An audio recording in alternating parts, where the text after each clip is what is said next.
हम आपको बीजेपी का जो मैसेज है एक्स अकाउंट पर वो भी दिखा देते हैं। Appeal to all citizens, BJP कार्यकर्ता and leaders students to come forward and volunteer. और मिनिस्ट्री ऑफ होम अफेयर्स की तरफ से उन्होंने कहा है कि कह दिया गया है कि मॉक ड्रिल्स शुरू कर दें 7 मई से, और उसकी इफेक्टिवनेस को भी सिविल डिफेंस के ज़रिए मैकेनिज़्म बनाएं और उसको कामयाब करने की कोशिश करें। सो एक पूरा आपको ना सिर्फ तैयारी नज़र आ रही है, यादा नज़र आ रहा है, बल्कि अब तो उसको फ्लैश भी किया जा रहा है। हमारे साथ ब्रिगेडियर हारिस मौजूद हैं, उनसे भी बात करेंगे, and air commodore Khalid Chishti. Thank you so much to both of you gentleman. I start with you Chishti साहब। 2019 में जो कुछ हुआ उसके बाद हमने वाज़े तौर पे देखा कि भारत इम्प्रेस भी हुआ पीएएफ से, भारत ने फिर एक तैयारी भी शुरू की। इस दफ़ा भी लगता है कि उनको पीएएफ से ही ख़तरा है, लेकिन यकीनन उन्होंने इस पे अपना होमवर्क किया हुआ है। हम क्या एक्सपेक्ट कर सकते हैं भारत से? बहुत शुक्रिया प्रिया आपका और आपके चैनल का कि मुझे आपने इनवाइट किया।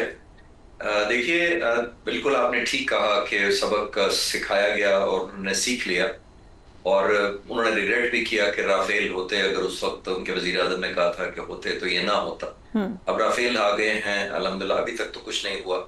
आइंदा देखें। जो इम्पोर्टेंट बात ये है, जो कंपैरेटिव एनालिसिस जो आप शायद चाह रही हैं कि हम करें, और वो आपने बड़ा ज़बरदस्त इंट्रो में जो क्लिप्स ऐड की हैं to build up the understanding कि वहाँ क्या हो रहा है, वहीं से प्रेशर बिल्ड होना शुरू हुआ है कि हिंदुस्तान क्या कर रहा है। और स्पेशली मैं फोकस एयरफोर्स के जो राफेल की बात करूँगा। देखिए, हमें ये जानना चाहिए हिंदुस्तान की एयरफोर्स को के बारे में, इसमें कोई शक नहीं कि बहुत बड़ी एयरफोर्स है, हमसे बड़ी है, न्यूमेरिकली सुपीरियर है और हमेशा रही है। जब मैं नौजवान फाइटर पायलट भर्ती हुआ था, उस वक्त मेरे उस्तादों ने और जो हमारे मेंटर्स से बताते थे, और मेरे लिए एजाज की बात है कि मैं मालम भी उसी मैस में ठहरते थे। मैं पेशावर, मेरी पहली पोस्टिंग थी एज एन ऑफिसर, तो हम मालम भी उसी मैस में थे, बैचलर होते थे, हम खाना ऑलमोस्ट 3 टाइम इकट्ठे खाते थे और हम उनकी बातें सुन के इंस्पायर हुआ करते थे। तो मैं उस वक्त से हमें वो डांटते थे कि तुमने अगर दुश्मन के बारे में नॉलेज ना रखा तो तुम्हें खा जाएगा। तो मुझे आज भी उनकी बातें याद है, अल्लाह वगैरह की रहमत करे। मैं बड़ा हुआ हूँ ये देख के, और पाकिस्तान एयरफोर्स कभी भी न्यूमेरिकली मैच नहीं कर पाई। जज्बा है एक, नंबर 1 अल्लाह ताला पे ईमान जो है, दूसरा हमारा क्वालिटी ऑफ ट्रेनिंग है, और तीसरा द मोस्ट इम्पॉर्टेंट कि एयर मार्शल असगर खान और नूर खान से लेकर आज तक जितने पाक फ़िज़ाइया के चीफ बने हैं या लीडरशिप आई है, उन्होंने ये फोकस रखा है कि हम एयरफोर्स इंडियन के साथ कभी नंबर नहीं मैच करेंगे। हम यही जज्बा ईमान, quality of training, and number 3 the most important, technology के जरिए हम आउटबीट कर सकते हैं या आउटस्मार्ट करेंगे जब भी करेंगे। और ये खास तौर पे ये 4 सालों में मैंने देखा है। मैं अपनी डॉक्यूमेंट्रीज बनाता हूँ तो उस सिलसिले में मुझे स्पेशल परमिशन मिली है एयरफोर्स चीफ से, मैं जाता हूँ एयरफोर्स बेसिस पे। रिसेंटली मैं चंद हफ्ते पहले मैं पाक फिजाइया के बेसिस, जो फ्रंट लाइन बेस है जहाँ पे J-10C जहाज हैं और GF-17 ब्लॉक 3 है, मैं वहां से होकर आया। मैंने पूरा दिन उन पायलट्स के साथ गुजारा मेरी डॉक्यूमेंट्री, और मुझे स्पेशल उनका इंटरव्यू करने की इजाजत भी दी गई थी। मैंने इंटरव्यू भी किया और वो अपलोड हो चुका है। राइट। तो कहना मैं ये चाह रहा हूँ कि मुझे उनको जानकर बड़ी खुशी हुई कि मैं जिस जहाज को उड़ाता था और जिस तरह की टेक्नोलॉजी हमारी थी, ये तो उससे करीब भी नहीं है, ये इतनी आगे निकल गई है। एक तरफ हमारी ये टेक्नोलॉजी की तरफ है, मैं जब डिटेल्स आप चाहेंगी तो मैं बाद में एक्सप्लेन कर दूंगा। दूसरी तरफ मैं हिंदुस्तान की एयरफोर्स का जरूर एक क्विक आपको रिफ्रेश करता चाहूंगा। हिंदुस्तान की हुकूमत की तरफ से जो अप्रूव्ड स्ट्रेंथ है, यानी नंबर ऑफ स्क्वाड्रन्स कितने होने चाहिए हिंदुस्तान एयरफोर्स के पास, वो 45 स्क्वाड्रन अप्रूव्ड है हुकूमत हिंदुस्तान की तरफ से, और इस वक्त 32 ऑपरेशनल है। कंसर्न ये है उनका, इंडियन एयर चीफ का, जो 45 स्क्वाड्रन की एयरफोर्स है, हर स्क्वाड्रन में तकरीबन 20-22 जहाज होते हैं, डिपेंड करता है, मैं एवरेज बता रहा हूँ। तो इस वक्त 32 स्क्वाड्रन की वो एयरफोर्स है। नंबर 1, उनको इंपॉर्टेंस नहीं दी जा रही। उसका एक और बड़ा सबूत ये है कि उनकी स्पेयर पार्ट्स पर शॉर्टेज हुई है। इस वक्त आप हैरान होंगी शायद सुनकर, इंडियन एयरफोर्स के जो फ्लीट है उसकी सर्विसेबिलिटी 50 to 60% है, अकॉर्डिंग टू इंडियन बहुत बड़े जर्नलिस्ट है करण था जी, उनका चेक कर ले। 50 to 60% is a very very almost alarming state अगर किसी एयरफोर्स की। दैट मींस अगर 100 जहाज है तो जंग के लिए किसी वक्त भी 50 या 60 तैयार, बाकी जमीन पे होंगे मेंटेनेंस या टेक्निकल फॉल्ट या व्हाटएवर, जिस वजह से एक वो बहुत बड़ा कंसर्न है उनके लिए। मेरे लिए तो एज अ फाइटर पायलट इत्मीनान की बात है कि अगर उनकी एयरफोर्स डाउन रहे तो और उड़ ही ना पाए तो टेक्निकल रीजन होगी। एक और इम्पोर्टेंट चीज है, आप फ्लैशबैक करें सिर्फ फरवरी 2025, 2 महीने पहले AP Singh air chief marshal, Hindustan के जो प्रेजेंट चीफ है जिनके साथ प्राइम मिनिस्टर नरेंद्र मोदी ने मीटिंग की है, वो पब्लिक में एक सेमिनार में कहते हैं जिसमें सिविलियंस भी हैं, उसमें वो कहते हैं कि भाई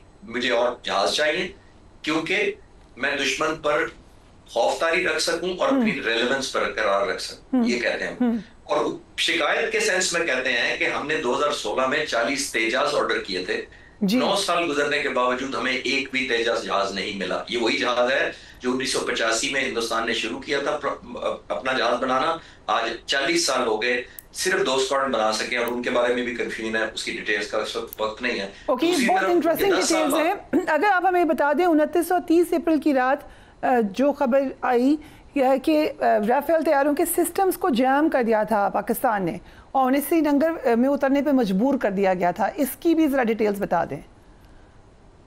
ये बड़ी इंटरेस्टिंग डिटेल है और मीडिया पर जो लफ्ज हो रहा है जैम, उसको मैं थोड़ी सी एक्सप्लेन करने की कोशिश करता हूँ कि जैम क्या होता है।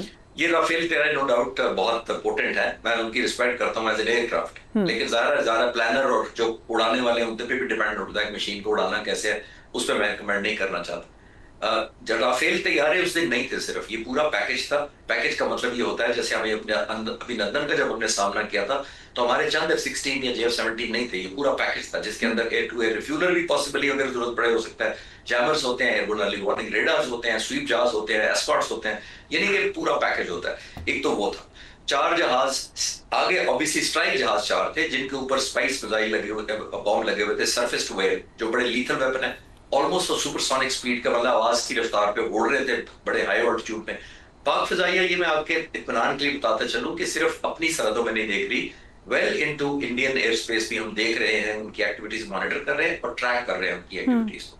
तो पाकिस्तान एयरफोर्स का एयर डिफेंस सिस्टम और सर्विलेंस, बहुत सारे सोर्सेज हैं, मैं सेंसिटिविटी की वजह से डिटेल्स में नहीं जा सकूंगा, वो वॉच कर रही थी।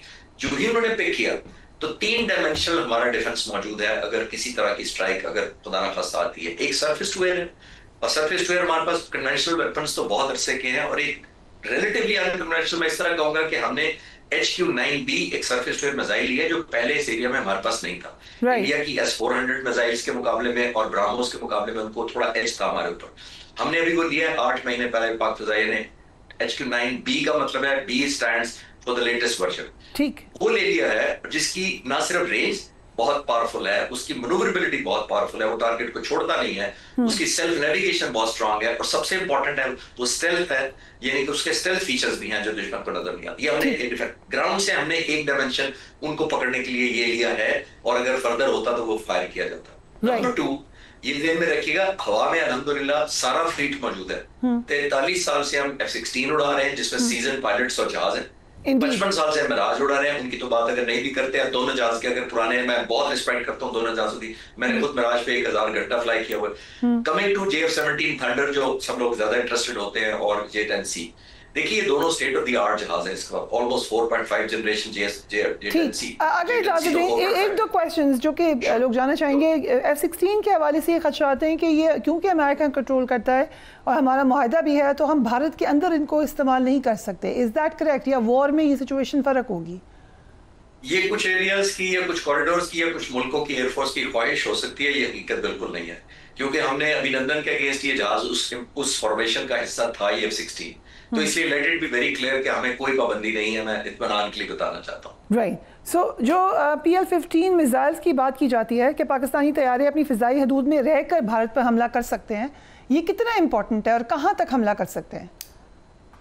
देखिए, ये जो हमला होता है ये पहले राफेल के एडवांटेज हिंदुस्तान की तरफ चला गया था जब उन्होंने 1920 में राफेल खरीदे थे, और आपको याद होगा इंडियन प्राइम मिनिस्टर ने कहा था कि अगर हमारे पास राफेल होते तो ये ना भी लंदन वाला ना होता।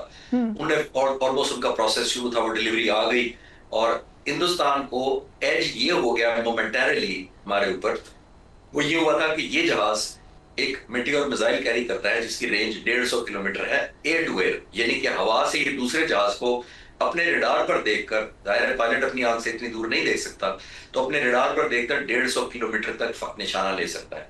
अब हम आउटनंबर्ड हो गए थे इस फिगर की वजह से, लेकिन प्रेसिडेंट की आदत को ही क्रेडिट जाता है कि उन्होंने रिकॉर्ड मुद्दत में मार्च 2022 में J-10C का पूरा स्क्वाड्रन एस्टेब्लिश किया, ना सिर्फ एस्टेब्लिश किया, उसको रिकॉर्ड मुद्दत में डे नाइट ऑपरेशनलाइज किया, और पहली दफा चाइना ने ये जहाज हमें किसी को अपने मुल्क से बाहर पाकिस्तान को दिए, लोडेड विद PL-15। ठीक है, कमरुल चिश्ती।